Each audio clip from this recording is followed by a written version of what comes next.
সেদিন গেছিলাম আমি আমার ফ্রেন্ডের ফ্ল্যাটে। তো কী খাবো কী রান্না করব ভাবতে ভাবতে আমরা দুপুর 2টোর সময় রান্না চাপিয়েছি। তো প্রথমেই ছিল আমাদের আলু ভাজা আর ছিল বাটার পনির। আলু ভাজা তো যেমন ভালোই লাগে, বাটার পনির অবভিয়াসলি আমার ভালো লাগবে বিকজ আমি রান্না করেছি আর নিজের রান্না সবসময় বেস্ট। আর এমনি আমার ফ্রেন্ডও আমার রান্নাটা ভালো বলেছিল।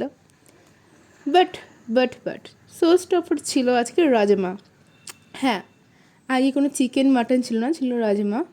বিকজ আমি রাজমা আগে তেমনভাবে কোনো দিনও খাইনি, যেটাকে আমরা শুনেছি রাজমা চাওয়াল বাঙালিদের মধ্যে তেমন ফেমাস নয়, but non Bengali means Bihari Marwari এদের মধ্যে জিনিসটা খুব ফেমাস। তো যেহেতু আমার বান্ধবী একজন বিহারি, সেই ক্ষেত্রে আমি এই জিনিসটা খাওয়ার আজকে সুযোগ পেলাম। সিরিয়াসলি দারুণ লেগেছে।